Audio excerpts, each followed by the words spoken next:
started. Assessment is a journey. Start with metaphor, English. I don't really like the word journey because it's a bit humdrum now. Everyone uses it, so it doesn't mean anything anymore, but it does prove a point. At the moment, I'm not sure really how you're feeling about assessment, and you'll get an opportunity to talk a little bit about your experiences on prac in specific relation to assessment. But it's a thorny area, it's a very complicated area, and it's the business end of everything that we do. Our objectives drive it, our teaching and learning is driven by it. So it's the beginning and the end of everything, those standards, elaborations or objectives in the senior school. And I like this image here, that's actually my son, and he's a crazy rock climber. But this is what it feels like sometimes in teaching. You're almost there. Sometimes you're not even sure how close you are, but you just hang on, and just one step in front of the other. So your heads might be a little bit blurry or foggy from time to time when it comes to assessment. Don't worry, because even experienced teachers are experiencing that right now with the major changes going through in the Queensland curriculum. So we're all kind of learning and bumbling around together. That's why working together has never been more important actually as a school, and that's why schools are getting involved in clusters now. They're not just saying this is my turf, these are my assessments, no one can see them. So things are changing. So this is us, and it's our students too. Our students feel the same way, and you're wearing the student cap and you're wearing the teacher cap simultaneously, which is also interesting. So today, learning intentions as always. What do we want to be able to do by the end of it? This is critical. Differences between qualifiers and cognitions in these standards elaborations. And I've been doing a lot of work with a lot of teachers around the state, and it's really interesting the conversations we are having about these elements of the standards elaborations, even though some of these teachers have been working with them for 30 years. We have a lot of interesting debates and discussions about those. So we're going to talk about exactly what they are. We need to understand the differences in cognitions as one traverses through the year levels, because obviously what we expect in year 7 is different to potentially different to year 8, to year 9, to year 10, and 11 and 12. And this is where it's an interesting area because schools have a lot of flexibility in terms of how they design their assessment and how they actually use the standards elaborations. Because QCAA hasn't said you must do a poetry task, and these must be the standards elaborations that you are going to assess. We do that in the senior school now with the new system, but we don't do that in the space of 7 to 10. There's a lot of scope there, so you'll see a lot of variety and a lot of differences in how schools approach this particular task, or assessment in general. And you'll see some interesting things too. We'd like you to be able to use the standards elaborations and explain their connection to assessment. So are they really all that important? Or they're critical to everything? Like I said before, they drive everything we do as a teacher. They control how we set up our assessment, how we design our assessment, how we write our assessment, all the teaching and learning that takes place, and then of course the matching to the standards after that. So if we don't understand that, then we're in a little bit of trouble to begin with. So it's critical, and that's why you're sitting here doing this particular assessment, because it's very real world learning. I'm not going to talk a lot about this, but you will see that everything we do today is building into that. So questions that you have, feel free to ask. I have put a video on there, hopefully you've seen that. That's the beauty of the flipped classroom, so that I don't have to spend time going over stuff that you can do in your own time, in your own place, because I want to actually get you doing stuff today, looking at standards matrices and thinking about annotations. We can always go back to that at a later date because it's sitting on Blackboard. There will be questions that you have, and year 12, week 12, I'm actually opening up. You just come in and we can workshop and fill in the gaps, and you can have consultations with me and that sort of thing. But you will see that everything we do this week and next week is deliberately and specifically tied into assessment, but that's then tied into practical application in the classroom. So again, you're going to be ahead of you're not going to be head of department, but you're going to be mentored by head of department in this process. and you have some advice. I've already had 5 quite detailed questions on Edmodo, and I've responded to those already. If there are still questions, continue to engage with me. And this is also important too, the fact that our Year 9 class has real little bodies in there that bring their own uniqueness to the group. What does that mean for you? And one of those questions was very interesting on Edmodo today. There's a golden rule: we don't ever, ever, ever change the standards elaborations, especially in the senior curriculum. Like I said, there's more flexibility in 7 to 10. It's not as actively policed by anyone, but there's this expectation that you use the Australian CARA's standards, and QCAA has helped us unpack the Australian curriculum with these standards elaborations, which some teachers like, some teachers may not like so much, but you can't change those standards, and we'll talk about that in a moment in terms of the cognitions and the qualifiers. You will see schools do some things that may not be quite in line with what a CARA requires, but you have to make a decision about whether that's so terrible or not. And the genre is the blog. And because the blog has a written mode and images, there's a multimodal element to that as well. We all like images. 21st century demands, that meshing often of the two. I put this here because you will see very strong connections between how to design assessment tasks, although we will be doing, look, today we're queuing into this, and we're also looking at this, but this is going to be a really strong focus for next week. Validity. Is the assessment you're writing for your students fit for purpose? Is it meant to do what it's supposed to do? That's next week, really. But you can't ignore it. It's always sitting there. All these things are so closely interconnected that we're touching on them all the time. They don't live in isolation. So here's a sample template. These are the ones that QCAA are using in the senior space at the moment. And I'm going to give you a template that's pretty similar to this to use for your assignment. I haven't put it up on Blackboard yet. But the really key things are there. How long the student has to do it, the mode, the word count. And this is what I keep hammering on about all the time in all the resources on Blackboard. Genre, audience, context, purpose. They're the 4 things that everything must have in the English classroom. It's unique to our subject, although you could argue that most subjects will have a context and most subjects will have a purpose. And they'll have a genre, won't they? Context, genre, audience, purpose. Maybe their audience is not so important, but how can it be ignored? But in English, we are really privileging those things. So you've got it here, literary blog. It's not just a boring, mundane, lowbrow blog. There are huge varieties in blogs and their quality in terms of academic rigour.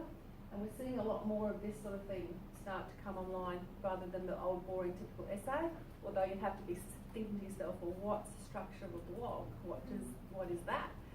Interesting space. I think it's going to be quite fluid, but it really does share a lot of similarities to the essay. It's just a more friendly, 21st century. I don't think it's any less academically rigorous unless you're using real colloquialisms and you're not being in depth in your response. You can still see a structure. There's an introduction, there's an argument, there are body paragraphs and there's a conclusion. It's intellectual chattiness, so there needs to be an intelligence running throughout. But do some research on it and see what you think, because lots of schools are doing blogs now. You have context, so you're going to have to construct a sentence on context. Context is just another word for situation, the situation in which the learning has taken place. So if you have a look here, in this unit you have explored representations of the concept of masculinity and the way values are embedded within them. And here's a comparison. Tarzan, the original novel, and the film have been a focus. That's the situation of learning. You know, broadcast straight up. We know that that's where the learning was embedded. And also, another very important part is you've also experimented with the blog as a vehicle for conveying ideas about literature. So they're the two major things, aren't they? The texts, because in English you're always working with texts, and the way you're going to communicate. They're the two primary things. You need to have a task statement. This is where even experienced teachers in Queensland really struggle, and I tell you why, most of the time you will not get it right in the first edit, in the first creation. We tweak and tweak and tweak. And at QCAA, that's what I spend a lot of time doing. I endorse instruments for other people, and I've got to really think very carefully about whether that task statement is appropriate and does, whether it's fit for purpose, that sort of thing. And in the real world, it's good if teachers can share and collaborate and bounce ideas off each other. And there's actually a toolkit that I'm going to upload as well, which is already up on the website that we would like, which is beneficial for schools to use in terms of teachers writing assessment instrument, maybe in English, and going over to the humanities department and saying, can you have a look at this instrument and fill in this tool, this checklist, how are we going, does it make sense? It's really good to get a different subject's opinion. Obviously get your own as well, someone else in your department, but it's a really good check. So this is a short and sharp task statement. Write a literary blog analysing the representation of masculinity, both the novel and the film. Choose a scene or chapter to analyse, alternatively draw upon 2 or 3 aspects of each text. So you should be able to see straight away that scope and scale is narrowed. It's not too big. We've narrowed, we've cued in on masculinity. That's what you have to do in your assignment. You have to make some decisions about where you want your students to go. So your task statement needs to be manageable in this 600 to 800 words. If you can't write your response in 800 words, then your students aren't going to be able to either, so then you go back and you tweak your task statement. Maybe it's too broad. And it's not the entire novel, it's not the entire movie, it's a scene or a chapter or 2 or 3 aspects of each text. So students will be giving some choice about how they go about it. But you might want to narrow this down because we're talking about year 8, so you might not want to give them so much freedom in year 9 to move. But, you know, you might too. There's this heading here, to complete this task you must state a thesis about the representations, position blog readers to think about the text representations, add the ongoing, etc. So this is just a section where you think, I just want to remind students they've got to do this as well in addition to this. This actually tells them everything that they really need to do. Got a little bit more information up here, but this is a reminder. Yes? In the Monday side, you said something about the scaffolding part. Would that be it there? Good question, because this causes a lot of confusion between teachers right now as we speak. No, it's not. The way I describe this to people is that this section is a little bit of extra information about the task that is not in scaffolding, but it's not in the task itself. In short, if you know you're assessing a particular standard from the standards elaborations and you don't feel that it's sufficiently covered in here and you want to make it really explicit to students, you drop it in there. It kind of makes sense after a little while. And I'm going to show you scaffolding now to point out the differences. So this is really from the standards elaborations because, like I said before, everything you do is driven by those standards elaborations because ACARA tells us what we have to make sure we do in year 8, year 9, year 10, 11, etc. Alright? So they're non-negotiables. Here we've got authentication strategies, making sure the students' work is their own. And then here we've got scaffolding. So what would go in as scaffold? It's just those little extra tips. So for example, an engaging introduction. Yes, it's a blog. It has to have a hook. No one's going to read it if they're not interested from the get-go.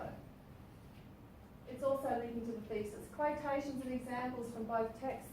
Yes, that's actually in the standards elaborations for the Australian curriculum, but it's not in the senior curriculum as explicitly as that. But you might want to make it very clear. Digital elements such as images and hyperlinks. Layout of a blog, a conclusion. I've mentioned the thesis here, but you can actually put the thesis there if you want to.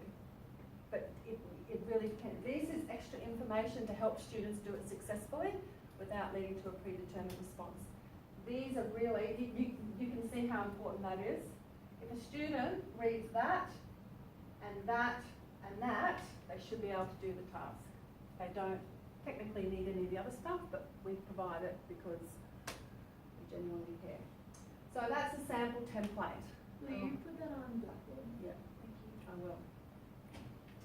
Now this is an example of a blog. So in the very first week, I wrote this a little while ago. I said, what did I say? I said that when I'm starting an assessment or a unit with students, I'll give them the assessment task sheet, if I'm allowed to, in terms of the head of department permitting me to or not. And I'll read it through with them and I'll give them an example, looks like, sounds like, feels like. Which is kind of what I'm doing here today. I'm giving you a sample and I'm giving you the sample response to a blog, and you actually are working with the blog. And by doing it that way, you're not just telling them what they need to do, you're showing them what they need to do. So you're going to catch more learners in your net of understanding than if you just tell them what they have to do, because we're visual learners. So you can see, a few images, lengthy paragraphs. You don't have to have long paragraphs like that. There is flexibility in the genre of the blog. The really important thing is that it's satisfying the purpose for which it is intended. So you need to be very clear what you want from your students when you're designing the task and when you're writing the task, and you'll probably bounce backwards and forwards. I used to do this at school when I was designing assessment instruments. If I designed a task, I'd quickly go away and write a sample response. And if I couldn't do it, I knew that something was wrong with my task. And I would do it with my head of department's tasks as well. Because sometimes what they're thinking is not what you're thinking. And I tell you what, it enriches your teaching like you wouldn't believe, because then you know the nuances, you know the little tricks, you know the tips, you know the pitfalls, and it sharpens your instruction, your tutelage. So that's an example of a blog. It's not so scary. It really is a combination of words and images. On that note, when it comes to doing your annotated sample student response, and I've got some examples, some sample responses you're going to work with today, I'm going to provide you with a template like this. It'll have two columns. On this side, you'll have the standards elaborations, which comes straight from it'll come from your task sheet, which you have taken from the standards elaborations because you've made them context specific. And you've got the student response in here and the images. So what you'll do is you'll read this particular paragraph and you'll say, okay, this particular sentence, that particular sentence is really all about explaining language features at an awesome level. And that will be a problematic qualifier. But you get the idea. And you would highlight that a particular colour and this a particular colour so I can see the match. Or you can do this, because you might have another sentence here where you want to say, oh, that's the other. Maybe this sentence is explaining audience positioning at a high level. And you might just make sure it's obvious to me. Alright, I was going to say, can you use a number-based system? Like, if you put a bracket behind the student's work there, you have like 1.4 and then you... Yeah, you can. Yeah. As long as you make it quick and easy for me. So you're saying 1.4. Yeah, yeah? I've got 1.4 there. And 1.4 there. Yeah. Just so that way, like, one's will be all this section and two's will be all this Bit section. harder for me. Oh, okay, cool. Because I don't have to think 1.4. Yeah. But, yeah. So... Yeah, I'll highlight. I prefer the words, because then I'm really clear and there's less room for misunderstanding between us when I'm putting a mark down on the paper. Okay, so assessment. I like this particular diagram because it's exactly what you're going to be grappling with. If you've actually started trying to write your task yet, you will find that you don't know really where to start. I know. But take heart, because you will get there. Bit of grit and bit of working through, and some guidance. Where do you start? And that's what I'm going to be talking about in a minute. Where do you begin? So at the moment there's a lot happening and we're kind of a bit, don't really know what to do. And I had to put this in there too.